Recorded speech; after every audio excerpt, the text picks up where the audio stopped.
Gitutukan karon sa lungsod San Fernando aga motibo sa krimen nga nahitabo didto sa may barangay Namnam lungsod San Fernando Bukidnon og mga katropa usa sa may circulate karon sa social media aga kining pangayaw mga katropa og kini wala mag-focus ang ato kapulisan sa paghimo og imbestigahan ini kundi aduna sila gitutukan karon nga laing investigasyon kalabot ni ini nga mao nga krimen.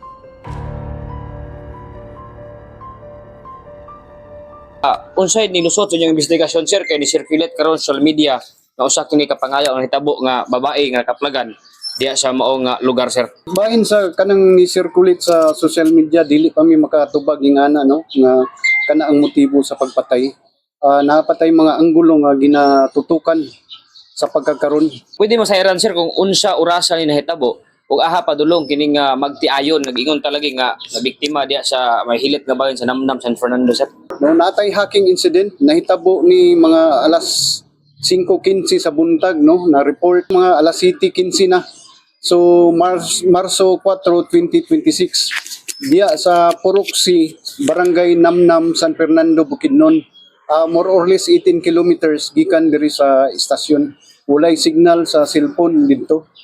Ang biktima mao ni si Benjeline Bargasa Salibio, no, 47 years old, female, and resident sa Purok 3, Namnam, San Fernando, Bukidnon.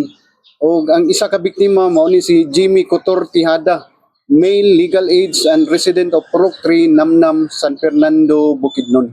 Sir, unsay nahiaguman ini mga biktima sir nga nakita na to nga buyod man dinhi sa karsada ang babae unya ang lalaki matud pa nakadagad unsa ni katinuod sir?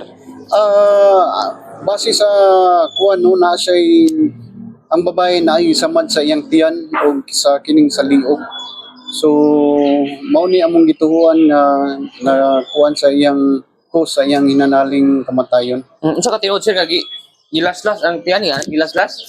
Gilaslas ang tiyan no na laslas gyud. Ni ang sa lalaki sir unsay asamad nga naangkon sa mga lalaki? So since ga-drive ni sila motor paingon ni sa ilang farm dito sa atong area na sila farm dito unahan. So while ga-travel itigbas kalit no ang babae then nakadagan ang lalaki. So unsa may sistema ni sir posibleng gisundan ang mga biktima o giatangan sir?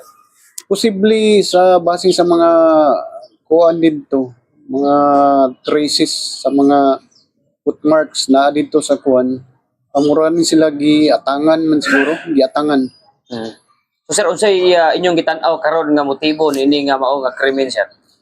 Daghan ta ang gulo kuan no, gitan-aw. Ginakuan pa ni ongoing ang investigasyon para lang masuta kung unsa gid ang motibo.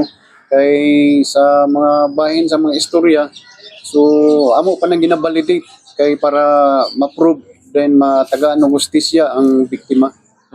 So yung tanaw sir, layo ba ang giingon ta nga pangayaw o sa mong panghitabo o katong yung gitutukan karon nga posibleng hinungdan sa maong krimen? Dili mi maka kuan kung ang hinungdan kana no nga issue sa social media. Ang amo lang is katurang base sa evidence, motibo, amo pa na i-prove. Ongoing ang kuan sa among investigador karon pag-imbestiga then gi-background puling mabay kung naa say mga nabikil ba or wala sa kuan sa iyang sa mga sa mga silingan or naabay say nasilo or naabay tanan ang gulo among gitutukan. So sir, dili ni sila kasado kay mag live-in partner sa sir? Kay base sa ilang apelyido, lahi man sila apelyido pero ang istorya mag-asawa, mag-live-in partner na sila. Dili ni sila lumad sa San Fernando, sir. Ang background among kwan is dili ni sila lumad. Okay. So sir, assurance sa atong kaigsunan sa San Fernando nga ang atong kapsay kalinaw din labi na nga ning circulate lagi karon kini kay pangayaw sir ang usa sa ni natumbok karon nya kamo do na mo gitan-aw nga lain pong anggulo. So sir, ang atong seguridad sa San Fernando sa mga katawan sa San Fernando o dool nga mga silingan nga mga munisipyo no ayaw mong kabalaka kay ang pulis diri sa San Fernando ga-imbestiga gyud no inatutukan namo ni nga maresolba mahatagan og hustisya ang biktima base sa ebidensya nga among magader diha kung naanay saktong puy ba mapile na mo ning kaso.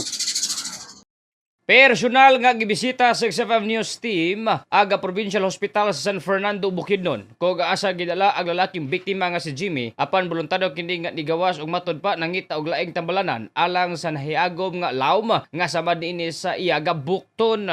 Kay numduman niadto ga Marso 4, 2026 natigayon ang pagpanigbas didto sa Purok Tusi, Namnam, San Fernando, Bukidnon. Diin patay ang asawa ni Jimmy nga si Binjilin. Padayon karon ang pakigsusi sa San Fernando Municipal Police Station sa laing anggulo nga posibleng maghatod og kasulbaran siya maong krimen. Katropa sa usab-usab nga panahon, kaya na to lig-on kanunay ang atong panglawas. Ibuhos ang immune system, inom og Xanton Vitamin C. Alang sa nagkayusang Pilipino para sa Pilipinas, ako si katropang Jonathan Lee Soriano, X News.